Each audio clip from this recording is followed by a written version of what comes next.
sering ditangkleti tiyang. Terus kalau kula ke dealer nak beli sepeda motor kalau cash 12 juta, nak kredit 4 tahun kena 18 juta. Iku saiki kan lagi diharamno mergo dua akad dalam satu barang. Tapi sing ngalang-alang ya pinter. Ora dua akad Gus. Kok Mas go dhuwit 600.000 wis jelas iku ape kredi.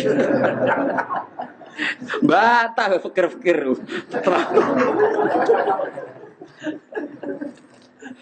Oh dua akad piye sekaruan go dhuwit mok 600.000. Pemene go dhuwit dipandu baliho. Uang 600.000 pulang bawa sepeda motor. Mesti milih mok sitok. Eleng-eleng mulane nabine wong akeh. Riba yo dosa tenan. Fa illam tafalu fa idanu bi harbin minallahi wa rasuli. Tapi wong kok ora nambahi ora di akal tenan, medhit kok nganti ngono. Pemene kena situ akeh bolak-balik wis ora cocok. Lho nggih, misale kula utang Mustofa 2 juta, rungokno. Kula diutang Mustofa 2 juta, omah kula Rembang. Gara-gara kula ora nyaur-nyaur Mustofa iku nagih teng Rembang, ngumbale piro to. Misale tiap nagih ku entekno dhuwit 200.000. Lah nek nagih ping pindho 400.000. Karena misale SMS-an entek piro, misale nelpon entek piro. Urung mangkele. Bareng ngono kula nyaure mau pas 1 juta padahal nagih bolak-balik. Lah misale sampean ngomong salah nagih wae ya repot apa. Sing ngongkon sapa lah ya. Ya mesti salah ra nyaur ya ora ono bare nek ngono. Mulane agama ora oleh ngono. Pokoke ila antakuna tijarotan antar mulane urip saling rido. Nek utang sing pantes wae nyaur ya nyaur dadi gak bulet. Kok karu-karuan gitu. Ruwet agama nek stok napa wis stok jual beli ku ruwet. Nah cerita sing diceritakno Kanjeng Nabi ku kan tepaan kaya Nabi Sulaiman, Nabi Dawud ku tepaan. Nah tepaan ku saged riyen kaya kasus sing diceritakno Nabi napa niku. Wa Dawud wa Sulaiman id yahkumani fil harsi id nafashat fi ghanamul qaum wa kunna li hukmihim syahidin fa fahamnaha Sulaiman wa kullan ataina hukma wa. Jadi ana wong di wedhus iku lala wedhus wedok. Mengko wedhus lanang yo bingung Nabi Sulaiman. Untung wedhuse wedhus wedok. Jadi Sulaiman ra bingung barokahe kondisine wedhus iku. Wedhuse wedok susune lagi pasake. Mangan tandurane wong. Ya ora roh sing dipangan senile wedhus apa ora walhasil takok Nabi Dawud diputusno wedhus iku disita. Bareng takon Nabi Sulaiman ora ngene ae. Tanduran kon dandani sing di wedhus, terus wedhuse kon manfaatno sing duwe tanduran. Jadi akhirnya sing di tanduran iso ngepoh susune wedhus, iso ngombang-ngombe susu. Sing di wedhus balekno malih tanduran nganti seperti semula. Disebut fahamna napa Sulaiman. Tapi masalahnya kan lah iku nak wedhuse wedok kena dicoba susu. Mulane Nabi Sulaiman untung kok wedhuse wedok. Tapi nak wedhuse cempe cuwili buli. Ora ono susune bingung kan. Jadi hukum itu gampang diputusno nek ana tepakane. Misale ra tepak ya bingung tenan. Untung wedhuse napa? Jadi sekunane kuno iku anggere sengketa iku wis bulat. Ya anggere sengketa iku wis napa? Nyatane kon balekno sak plus hasilé. Katanya dihitung ono servis untuk nopo susu. Kok ora diarani riba? Balik mana kok ora diarani nopo riba? Mulane hati-hati, gue aja khusuk nemen-nemen nganti dadekno medhit. Kowe anti riba tapi dadine medhit. Mulane urip kudu romo ya dinu aklun waladina liman la akla. Iso dinalar. Misale kula diutang Mustofa 1 juta, Mustofa wis sering nagih ngentekno telepon. Misale kula nambahi 200.000 asal tidak dalam akad dan Mustofa tidak menganggap itu haknya, itu jenenge bisyarah. Saya ulang lagi, asal tidak ada dalam akad dan Mustofa menganggap itu tidak haknya, itu tidak dianggap riba. Tapi kalau Mustofa disebut dalam akad dan dia merasa itu haknya, itu berarti riba karena masuk akad. Ya, tapi saya ini masalahnya ada orang sudah ma'ruf bisnisnya seperti itu, orang ngomong tapi jelas lah, itu yang riba perkaranya wis jelas paham ya, wis napa? Jelas, misalnya orang tertentu terkenal ngutangi gampang tapi balekno luweh. Tapi masyhur, itu tetap riba karena ma'ruf, sudah dikenal. Bahkan sudah jadi bisnisnya, sudah jadi apa? Bisnisnya. Mulane ya angel zaman sing aran Fathul Muin wis ngadepi riba wis bingung. Ya perkara ini riba itu kuno. Sekunani kuno wong diutangi lawaran rapati oleh. Kecuali mau duit jajan, duit gede Gus. Wis jadi paham guys, pokoknya sementing kita udah keyakinan riba itu haram. Tapi kayak rasa nyontokno contohnya ini, kadang contohmu gak pas. Ya contohmu kadang buat apa? Pas piye Nabi nate utang pedet di sahur. Itu tapi kabeh ulama darani ngono iku riba, ya ora oleh terjadi ketika diakatkan. Saya ulang lagi, enggak boleh terjadi ketika diakatkan. Paham ya? Mun iki bakas Quran ngene iku apa? Dadi ciri khas Nabi Syuaib niku bakas wong ora oleh ngurangi napa timbangan. Tengene umat Nabi gini wau Islam wa idza kaluhum aw wazaluhum yukhsir. Sani bahas Quran wa inna iki mun terakhir surat Syuara. Quran niku wa innahu la tanzilu rabbil alamin nazala bihi ruhul amin ala qalbika litakuna minal munzirin bilisanin arabiyyin mubin. Wa innahu la fi zuburil awwalin. Niki kula sing penting kula terangno niki. Dan isi Quran itu sudah ada di kitab-kitab dahulu. Maksudnya tema-tema yang mau diangkat Quran itu sudah ada di kitab-kitab dahulu. Atus kula ngaji sore wau nggih. Mboten enten nabi kecuali ada dasar nabi sebelumnya. Nabi sebelumnya ada dasar nabi apa? Sebelumnya sampai Nabi Adam. Ini penting kalau terangkan. Karena sesuatu itu kalau naik itu pasti butuh pijakan. Jadi Nabi riyen gambarno ibarat saya dan para nabi ini rungono ini teks asli hadis sahih. Masali wa masalul anbiya qabli. Perumpamaan saya sebagai nabi kayak dibanding nabi-nabi dulu kayak ada orang bangun sebuah rumah. Fa'akmalaha. Kemudian rumah ini disempurnakan sama desainernya, sama yang bangun. Setelah sempurna semua, illa maudi ala binadlala masih kurang satu apa? Bata. Kata orang-orang yang melihat rumah ini akan sempurna andaikan satu bata ini yang kurang diselesaikan. Fa'ana tilkal labinah, kata Nabi, ya saya yang jadi bata nopo terakhir itu sebagai penyempurna rumah itu atau sebagai penyempurna para nopo nabi. Jadi artinya kalau ada, pasti ada urutannya. Nabi yang sekarang ditopang nabi sebelumnya ditopang nabi sebelumnya sampai Nabi Nuh ada. Terus Nabi Muhammad sudah memaklumatkan diri bahwa enggak akan ada nabi setelah Nabi Muhammad sallallahu alaihi wasallam. Ini penting kalau aturaken.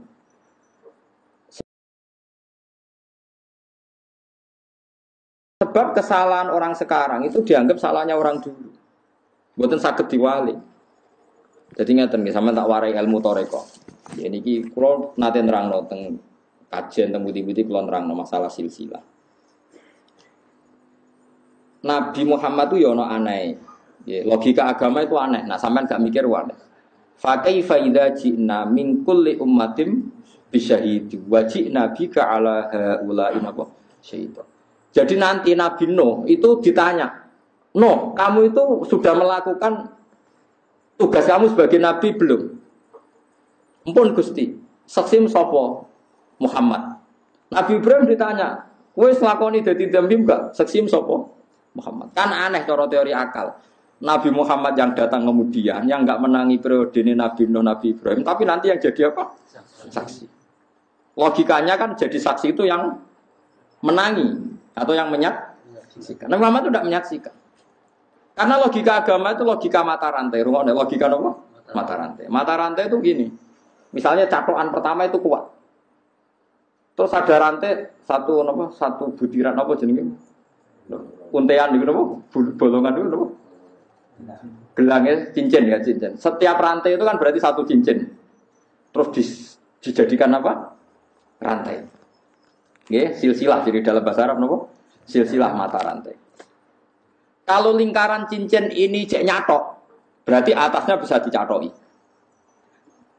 Yang kedua iso nyatok yang pertama, yang ketiga nyatok yang kedua. Nganti nyatok berarti yang kedua iso dicatoki. Sekarang ada rantai panjang ditarik dari bawah, kok enggak rontok? Enggak rontok semua, berarti yang atas bener. Kalau rantai yang terakhir meskipun bagus, enggak bocor, enggak gerek, kok protol, berarti sing salah. Rantai dhuwure. Paham ta maksudnya? Saiki ana rantai protol, iku sing salah dhuwure ta sore. Dhuwure. Dadi nek Nabi Muhammad tetap dadi nabi, nabi sedurunge iku nabi bener. Nabi bener. Iki jek iso nyatok berarti catokane masih apapun kokohnya rantai terakhir, kalau rantai dhuwure kropos kan tetap teter, dororokin teter taplok. Nah itu silsilah. Makanya agama ini butuh kita. Maksudnya seperti ini. Imam Ghazali nganti alim ngono, mergo Imam Haromen ku alim. Imam Haromen nganti alim ngono, Imam Kufal ku alim terus sampai Kanjeng Nabi. Misalnya contoh gampang Imam Syafi'i. Imam Syafi'i alim ngono mergo Imam Malik alim. Imam Malik di guru jenenge Imam Syihabuddin Az-Zuhri. Sapa sing ora alim Imam Zuhri? Wah alim tenan. Imam Zuhri di guru Imam Nafi', yo alim tenan. Imam Nafi' di guru sahabat jenenge Abdullah bin Umar. Abdullah bin Umar sekarang di guru Kanjeng Nabi. Nah saiki misalnya Imam Syafi'i di fatwa salah. Ya mergo gurune salah. Bukan anut gurune dibeli gurune salah. Gurune salah. Artinya angger ilmu keteter kabeh.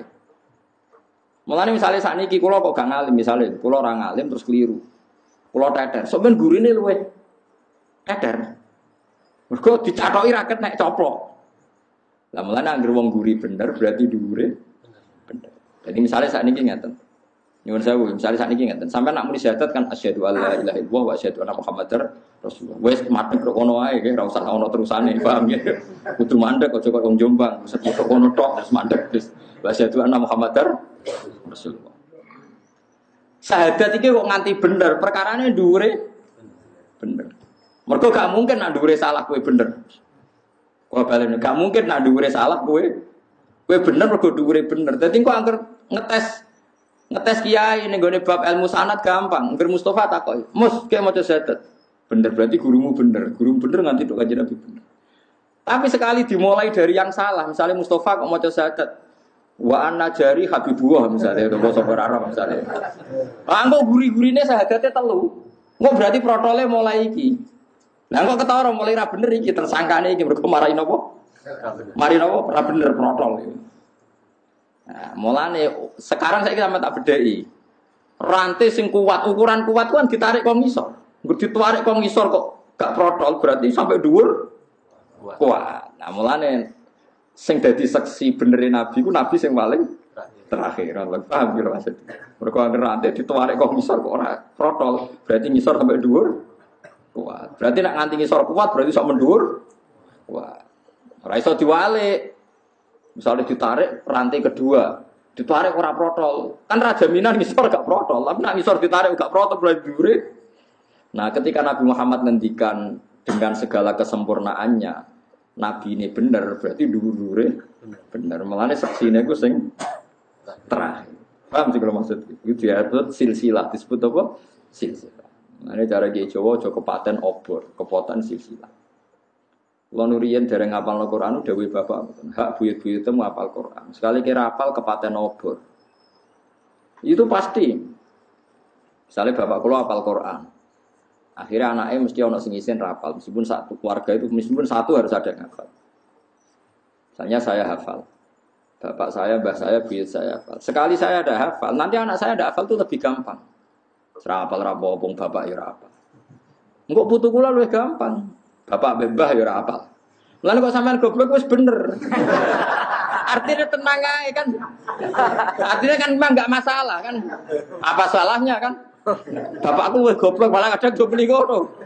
Santri ku tak kon ngapal orang jus ujare wis pinter. Bapakku malah iso maca Quran wis wah ya repot. Jadi wis bener, ya paham ya.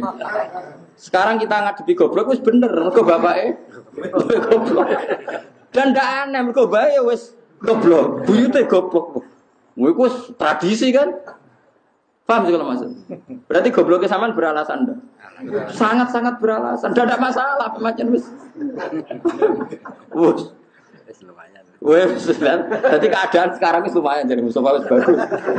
Sudah membaik. Tapi nak ditarik tetap protol, wong dhuwure protol apa lae masalahe. Mulane kira oleh nyatok ning keluarga sing goblok, nyatok mbek gurune perkarane golek rantai sing kuat.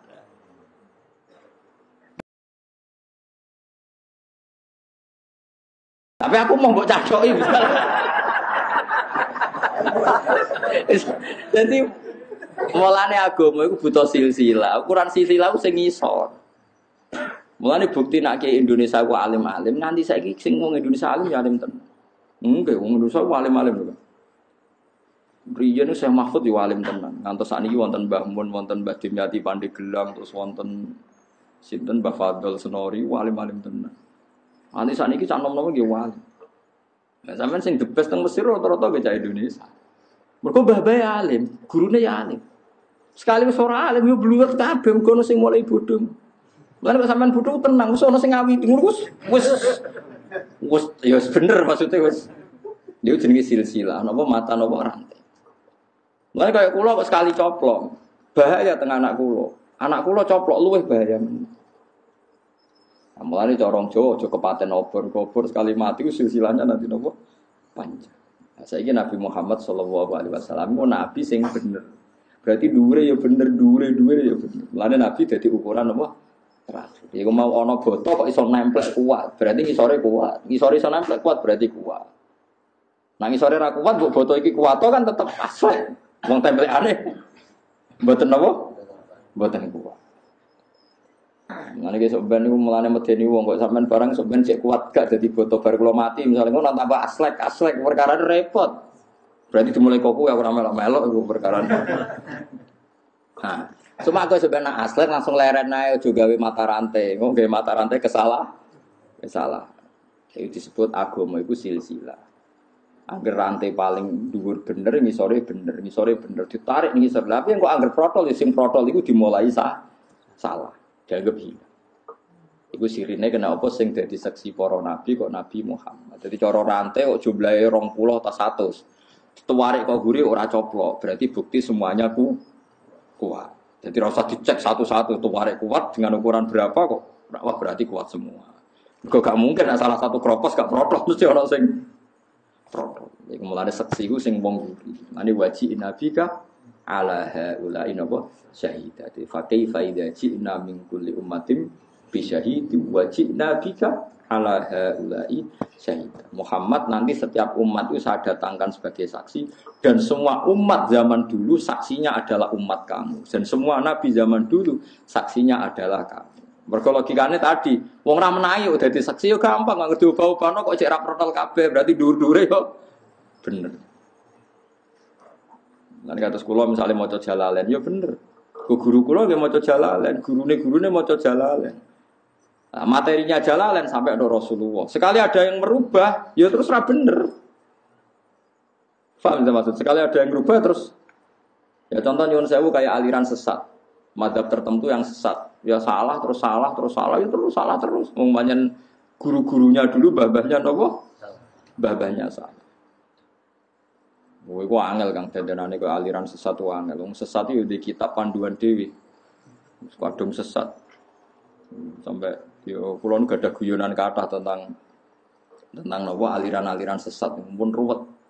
Kitab benten. Misalnya kita bilang setelah Quran itu paling sahih Bukhari, mereka bilang kitab ini. Kita bilang kitab pegangan ini, mereka bilang itu kan sudah ruwet. Dia sudah napa? Sudah napa? Sudah.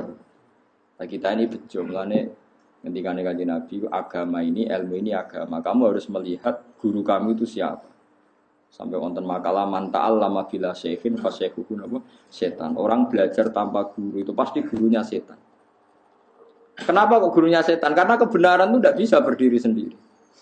Coba orang itu tidak bisa loh Kang, ngomong kebenaran meskipun ditulis. Misalnya cacilik, saya ngomong begini. Dong sing penting ku mangan. Terus dia hanya berdasar teks, memang ada kata teks, sementing umangan. Terus cilik umangan terus gak tahu ngombe kan ya mati. Tapi beda kalau dia diasuh guru, diasuh pembantu atau ibunya. Sementing umangan cung semangan. Ternyata ya diombeni, bar mangan didusi, wayahe nguyah ya dicawii. Sehingga dia menyimpulkan meskipun yang dikatakan sing penting mangan ternyata ada sekian hal yang penting. Tapi kalau Anda hanya percaya teks saja, ngetek berat. Makanya misalnya ada ayat faqtulul musyrikin haitsu wajadtumhum, ketemu musyrik di wae pateni. Terus kamu enggak usah guru, ketemu musyrik itu pateni. Padahal kita menangi Rasulullah tidak selalu kalau ketemu musyrik mateni. Kita ketemu sahabat tidak selalu kalau ketemu orang musyrik dipateni. Bahkan Rasulullah punya akad perdamaian dengan kafir dhimmi. Guru-guru kita ya biasa kulaan Cina, kaji-kaji ya biasa dagangan sampai Cina. Kok ramen dipateni? Sesuai kan mikir, yo no kontak pateni, yo no kontak damai. Mergo nganggo guru, nek nganggo tektok, de facto lu musyrikina, itu wajah temu mesti dia ketemu. Nah itu makanya ahwal, makanya disebut di mutaraka ahwalul masyayikh. Perilaku masyayikh itu master. Bukan tek tapi perilaku masyayikh. Karena kalau tek itu punya masalah seperti ini tadi. Bang, ya mulane ngaji guru sampai menguasai ahwal, ahwalul masyayikh. Ini apa ahwalul masyayikh? Ahwal itu satu perilaku. Jadi itu penting kalau atur. Saiki wong karo wis tak sinau tek dianalisis. Menganalisis itu nak orang nganggo guru malah melengkar. Kita contohnya ngeten nggih, misalnya sampean ono nasi, ada nasi terus sampean mau makan. Kepengen mangan sate ono nasi terus pangan. Kamu ya sudah mangan. Wah, enak mangan sego mek sate. Tapi jari dokter, wah itu bahaya ngandung kolesterol, mari darah tinggi. Nah jari sing wong fikih halal haram. Wah sapa juju mbok pangan halal tak haram.